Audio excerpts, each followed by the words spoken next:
Welcome to everyone. आज हमारा next topic है वेक्टर के अंदर स्केलर प्रोडक्ट या डॉट प्रोडक्ट। वेक्टर्स का जो प्रोडक्ट है, दो वेक्टर का प्रोडक्ट दो तरीके से होता है। प्रोडक्ट ऑफ टू वेक्टर्स, ये हम दो तरीके से कर सकते हैं। पहला जो मैंने लिख रखा है स्केलर प्रोडक्ट, और दूसरा बेटा इसके अंदर होता है वेक्टर प्रोडक्ट। दो तरह के प्रोडक्ट होते हैं। इन्हीं भी दो वेक्टर को आपस में मल्टीप्लाई दो तरीके से किया जा सकता है। पहला तरीका है स्केलर प्रोडक्ट और दूसरा तरीका है यहाँ पे वेक्टर प्रोडक्ट। तो आज सबसे पहले हम बात करते हैं स्केलर प्रोडक्ट की। तो मैं कहता हूँ late A and B be the two vectors then their scalar product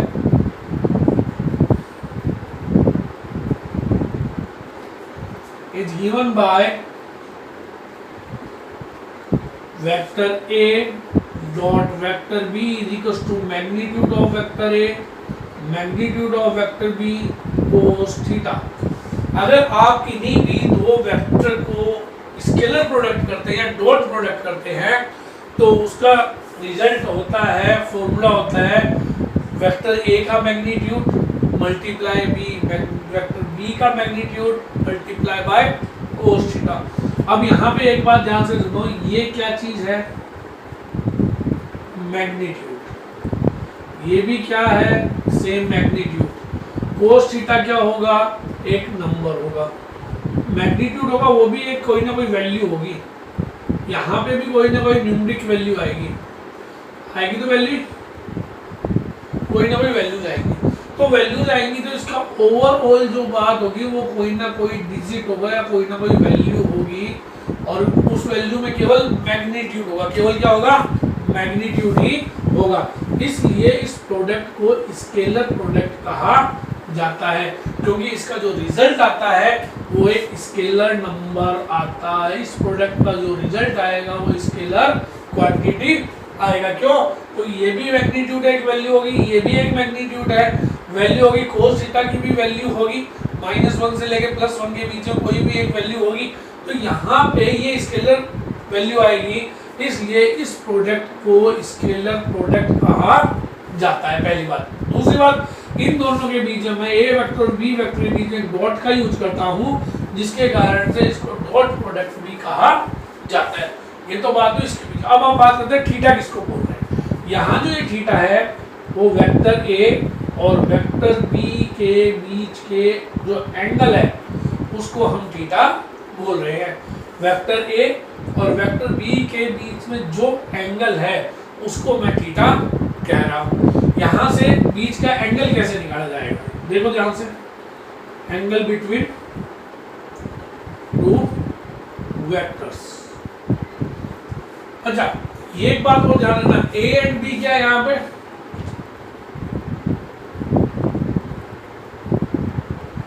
non zero vectors है ना। मैं यहां लगा देता हूं A and B are the two non zero vector. ध्यान रखना, ए और बी यहाँ पे क्या बेटा? दो नॉन जीरो वेक्टर है यहाँ।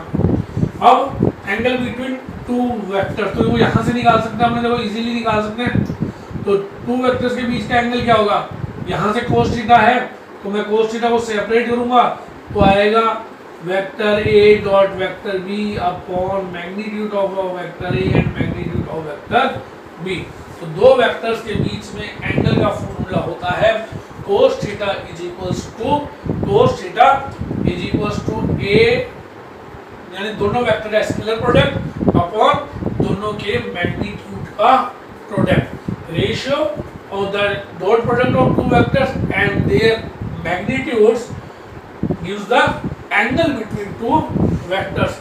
तो दो वेक्टर्स के बीच का angle cos theta is equals हो जाएगा vector A dot vector B upon magnitude of vector A into magnitude of vector B.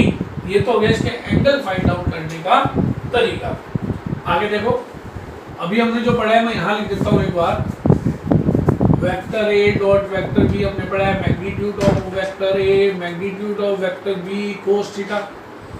दूसरा हमने पढ़ा cos theta is equals to vector A dot vector B upon magnitude of vector A and magnitude of vector B. ये चीज हमने अभी पढ़ी है।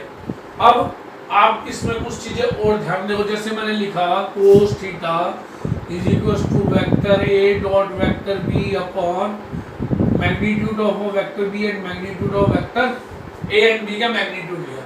अब मैं कहता हूं अगर थीटा इज इक्वल्स टू 0 और पाई हो जाए, थीटा की वैल्यू क्या हो जाए, या तो 0 हो जाए या पाई हो जाए, तो मेरे बात बराबर है कोस 0 की बात करूं या कोस पाई की बात करूं, दोनों की वैल्यू कितनी आएगी, 0 ही आएगी। ठीक है, सॉरी दोनों की वैल्यू क्या आएगी, 1 आएगी, 0 नहीं आएगी भाई, 1 आती है। कोस 0 और कोस पाई की वैल्यू 1 होती है, तो दोनों की वैल्यू क्या आएगी, 1 आएगी। उस कंडीशन के अंदर ये हो जाएगा 1 is equals to A dot B is equals to magnitude of vector A into magnitude of vector B. यहाँ से मेरे पास आ गया A dot B is equals to magnitude of vector A and magnitude of vector B. और जब theta 0 और pi होगा देन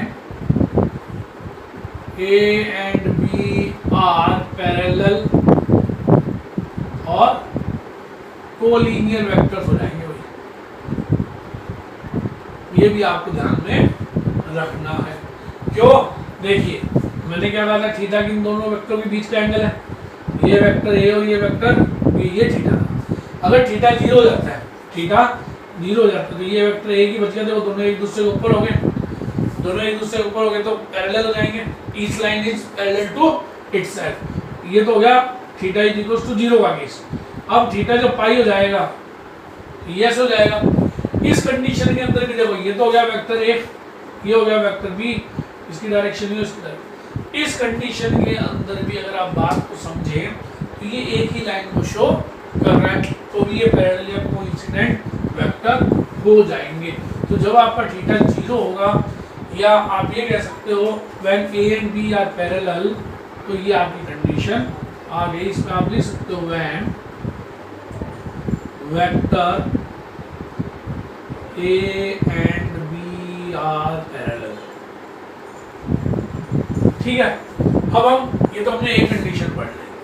दूसरी कंडीशन की बात करते हैं when theta is equals to pi by 2। जब थीटा की वैल्यू कितनी हो, 90 हो, उस कंडीशन में आपके पास आ जाएगा cos pi by 2 is equals to vector A dot vector B upon magnitude of vector A into magnitude of vector B. अब आपको पता है कोस 90 की वैल्यू कितनी होती है, 0 होती है, तो हमारे पास आ जाएगा vector A dot vector B upon magnitude of vector A into magnitude of vector B. तो यहां से हो जाएगा A dot B is equals to 0। तो इसका मतलब क्या हुआ, इसका मतलब हुआ 90 डिग्री का मतलब क्या हो गया, vector A is perpendicular to vector B. तो यहाँ हमारे पास एक प्रॉपर्टी आ गई when two vectors are perpendicular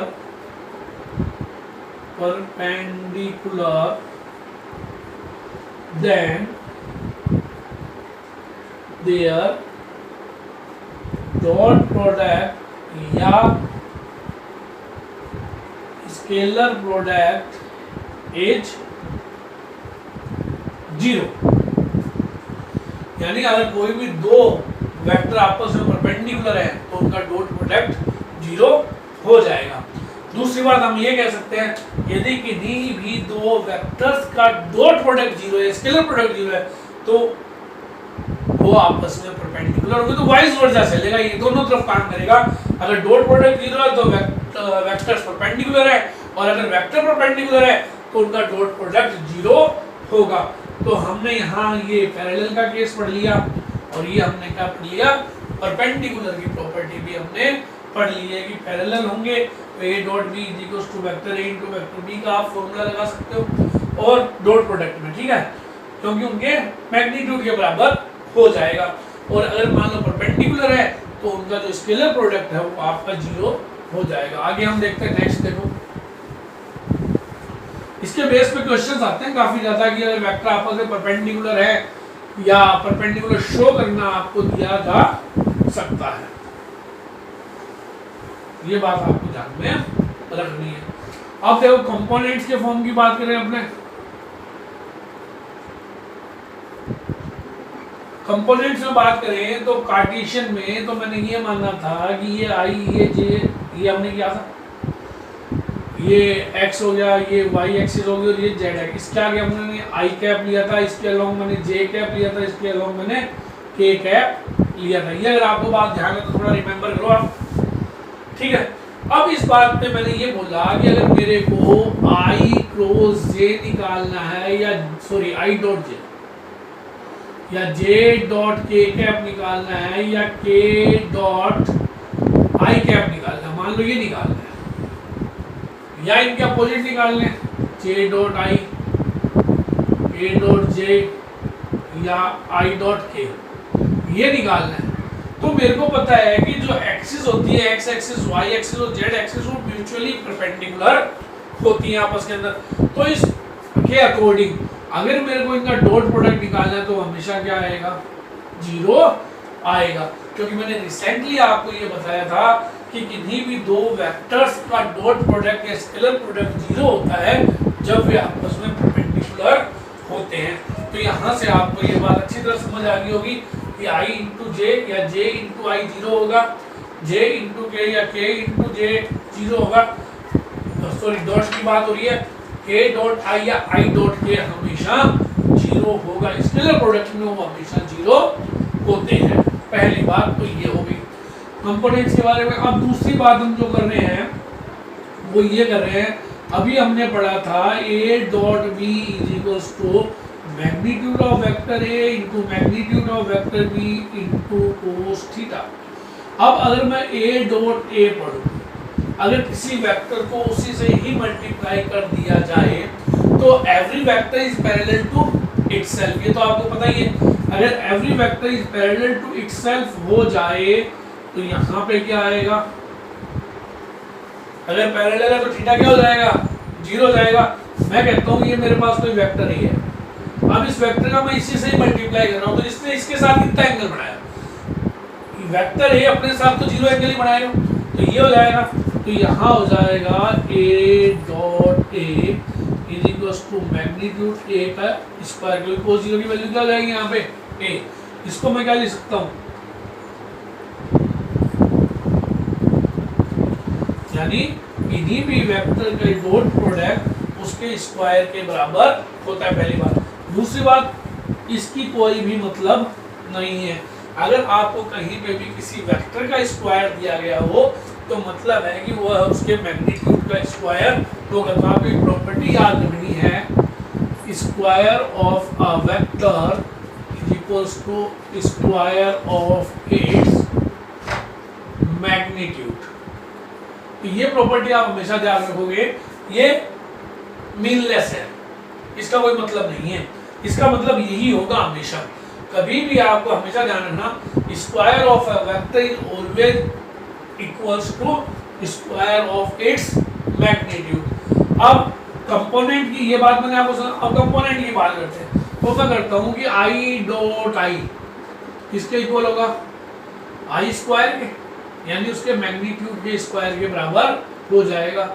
j dot j क्या होगा, मैग्नीट्यूड ऑफ j स्क्वायर। इसी प्रकार से क्या है, यूनिट वेक्टर की बात हो रही है यहाँ पे, k डॉट k क्या आएगा, अब यूनिट वेक्टर का मैग्नीट्यूड याद करो, क्या पढ़ा था हमने, magnitude of a unit vector. Vector unit vector की डेफिनेशन से यूनिट वेक्टर का मैग्नीट्यूड कितना होता है, 1, तो 1 का स्क्वायर क्या हो जाएगा, 1 हो जाएगा। तो आपको दूसरी बात ये ध्यान रखनी है, i dot i is equals to j dot j is equals to k dot k हमेशा क्या होगा आपका 1 होता है। तो हमने क्या पढ़ा, I dot I 1, J dot जे 1, के डॉट के 1। इसके अलावा आई इंटू जे इंटू आई 0 होगा, जे इंटू के इंटू जे, डॉट प्रोडक्ट के अंदर ये 0 होते हैं और इनकी वैल्यू क्या होती है, हमेशा 1 होती है। और ये बड़ा square of a vector is the square of its magnitude. किसी भी वेक्टर का स्क्वायर उसके मैग्नीट्यूड के स्क्वायर के बराबर होता है। ये प्रॉपर्टीज पढ़ने के बाद हम आगे पढ़ते हैं, इसके बाद हम पढ़ते हैं प्रोजेक्शन।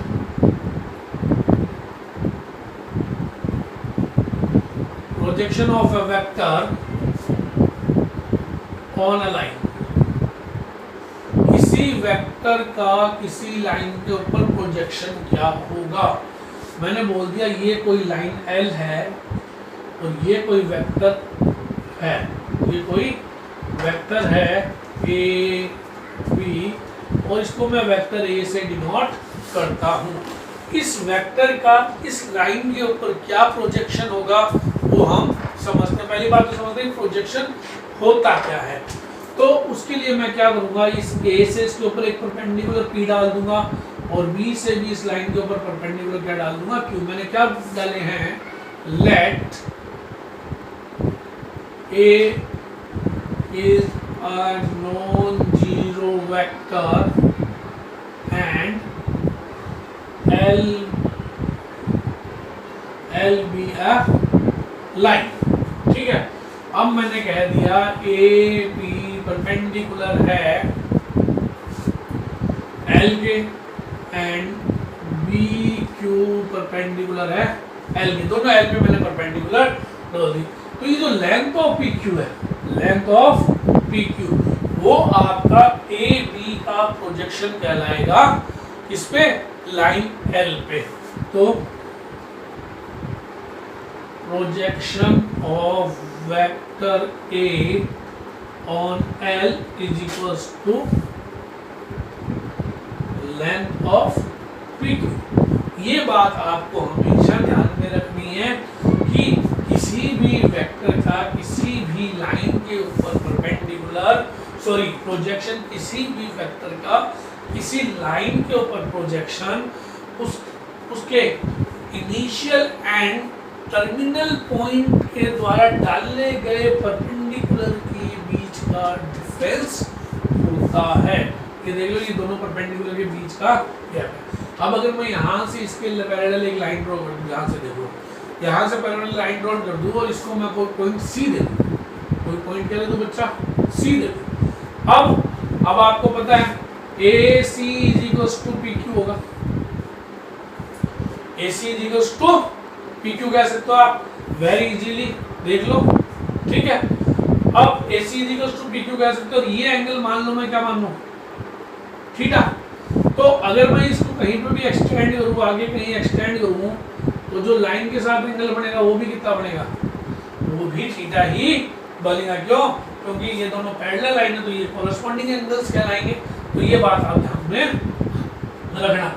इसलिए मैं ये कह सकता हूँ कि वेक्टर A और लाइन L के बीच में एंगल कितना है, थीटा है। मेरे को let theta be the angle between the vector A and line L के बीच में थीटा एंगल है। तो यहाँ से मैं अगर इन ट्राइंगल ABC अगर मैं कोस थीटा की वैल्यू निकालूं तो क्या आएगी, क्या आप बता सकते हो? देखो, ये हो जाएगा बेस, ये हो जाएगा परपेंडिकुलर और ये हो जाएगा हाइपोटेन्यूस। तो कोस थीटा होता है मेरा बेस अपॉन हाइपोटेन्यूस। तो cos theta is equals to base क्या हो गया मेरा AC और हाइपोटेन्यूस कितना हो गया मेरा AB तो होगा। यहाँ से मेरे पास हो जाएगा cos theta is equals to AC और यहाँ हो जाएगा मैग्नीट्यूड ऑफ वेक्टर A, क्योंकि किसी भी लेंथ ऑफ किसी वेक्टर का मैग्नीट्यूड लेंथ ऑफ वेक्टर को शो करता है, तो ये AB की लेंथ क्या होगी, मैग्नीट्यूड ऑफ A हो जाएगी। और इस AC किसके इक्वल है, PQ के इक्वल है, तो यहाँ पे मैं क्या लिख सकता हूँ, PQ लिख सकता हूँ। तो यहाँ से मेरे पास PQ की वैल्यू हो जाएगी magnitude of vector A into cos theta.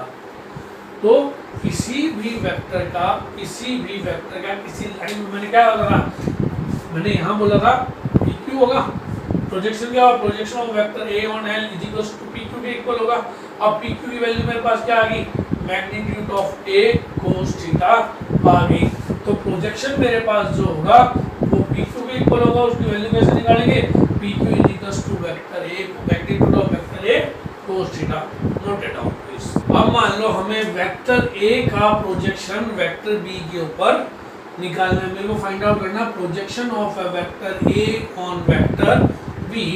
तो इसका जो रिजल्ट होगा वो होगा A dot B upon magnitude of vector B, यानी जो बाद में वेक्टर आएगा जिसके ऊपर मेरे को निकालना है उसके मैग्नीट्यूड को दोनों वेक्टर के डॉट प्रोडक्ट डिवाइड करना है, यानी दोनों वेक्टर के डॉट प्रोडक्ट को जिस वेक्टर पे मेरे को निकालना है उससे डिवाइड करना है। तो इसको आप ऐसे भी लिख सकते हो A dot B upon magnitude of vector B, तो जाएगा A dot B vector B cap, sorry, ये आपका हो जाएगा। इसी प्रकार से यदि आपको निकालना है projection of a vector B on vector A, तो ये आपका हो जाएगा A dot B upon magnitude of A, जो बाद में आएगा उसको मैग्नीट्यूड से डिवाइड करना, तो हो जाएगा A कैप। इस प्रकार से हमें किसी एक वेक्टर का दूसरे वेक्टर पे हम मैग्नीट्यूड फाइंड आउट कर सकते हैं।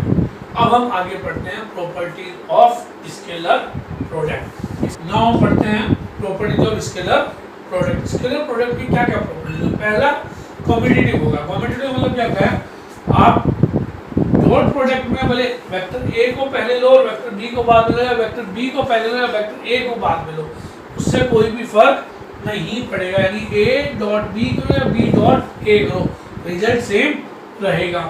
दूसरे distributivity of scalar product vector addition. मान लो दो वेक्टर आपस में ऐड हो रहे हैं और मेरे को उसको तीसरे वेक्टर से मल्टीप्लाई करना है, तो जो नॉर्मल अपना डॉट प्रोडक्ट जो नॉर्मल प्रोडक्ट होता है वैसे ही होगा, जैसे A vector A dot B plus C से मेरे को मल्टीप्लाई करना है, तो मैं पहले A को B के साथ डॉट प्रोडक्ट करूंगा, फिर A को C के साथ डॉट प्रोडक्ट में लूंगा। इसी प्रकार से मान लो पहले एडिशन आ जाए और बाद में किसी वेक्टर का डॉट प्रोडक्ट हो तो वो बाद में मल्टीप्लाई हो जाएगा, ब्रैकेट ओपन होगा, B को A से करेंगे और C को A से करेंगे। अब कह रहा हूं M and N are scalar quantities, M और N का यहाँ पे स्केलर क्वांटिटीज है और A और B क्या टू वेक्टर्स हैं, तो M vector A into N vector B M into N A dot B, मैं वेक्टर्स को आपस में मल्टीप्लाई कर दूंगा और उसका जो रिजल्ट आएगा उनके साथ स्केलर्स के प्रोडक्ट, स्केलर्स का जो प्रोडक्ट है उससे मल्टीप्लाई कर दूंगा। आगे देखो ये वाला, for any two vectors magnitude of A plus B का होल स्क्वायर, A का स्क्वायर प्लस B का square into A dot B होगा। ये कैसे आया, ये आप यहां समझो प्लीज, कि A plus B dot A plus B किसी भी वेक्टर का प्रोडक्ट उसके मैग्नीट्यूड के स्क्वायर के बराबर होता है, तो इसी को ऐसे मैं लिख सकता हूँ। अभी देखो ये आया, A को A से किया A डॉट A प्लस इस A को पहले इसके साथ फिर इसके साथ A डॉट B, फिर इस B को पहले इसके साथ B डॉट A, फिर इस B को इसके साथ B डॉट B। अब हमने पढ़ा था सेम वेक्टर का जो डॉट प्रोडक्ट होता है उसके मैग्नीट्यूड के स्क्वायर के बराबर होता है A डॉट B। हमने पढ़ा था वेक्टर कॉम्पिटिटिव होते हैं तो A डॉट B को B डॉट A लिख सकता हूँ और ये अगेन उसके मैग्नीट्यूड का स्क्वायर, ये हो गया A के मैग्नीट्यूड का स्क्वायर प्लस B के मैग्नीट्यूड का square plus 2A dot B। इस प्रकार से ये फाइंड आउट हो जाएगा। ऐसे ही आप इसको भी कर सकते हो और ये भी सॉल्व कर सकते हो। आगे देखो नेक्स्ट जो बात है वो देखो कैसे समझेंगे। कि component scalar product of two vectors equal to the sum of the product of their coefficient components. ये देखो, जैसे मेरे पास ए वेक्टर लिया मैंने, a1 i cap plus a2 j cap plus a3 k cap, और कोई वेक्टर b ले लिया बच्चों, b1 i plus b2 j cap plus b3 k cap. अब मेरे को इन दोनों का क्या निकालना है, डॉट प्रोडक्ट निकालना है। तो मैं लिखूंगा a1 i cap plus a2 j cap plus a3 k cap और b1 i cap plus b2 j cap plus b3 k cap. अब मैंने देखो इसको इसके साथ मल्टीप्लाई किया तो क्या आएगा, a1 b1 i dot i, देख लो चेक कर लो। फिर आएगा यहां से इसके साथ, इसको इसके साथ a1 b2 i dot j। फिर बच्चों क्या आएगा, a1 b3 i dot k, check कर लो। फिर बच्चा नेक्स्ट, अब a2 से मल्टीप्लाई कर रहा हूं plus a2 i dot j plus a2 b1, sorry a2 b1। फिर आएगा a2 b2 j dot j। फिर आएगा मेरे पास a2 b3 j dot k। फिर इसको करूंगा a3 b1 i dot j plus a3 b2 k dot j plus a3 b3 k dot k। अब dot product में हमने क्या पढ़ा था, डॉट प्रोडक्ट में हमने पढ़ा था i डॉट i1 होगा, j डॉट j1 होगा, a डॉट k1 होगा। इसके अलावा पढ़ा था i dot j dot k और k डॉट i क्या होगा, 0। ये देखो ये 1 हो जाए, सॉरी ये 1 हो जाएगा तो a1 b1, ये 0 होने से ये पूरा 0, इसके 0 होने से ये 0, इसके 0 होने से ये 0।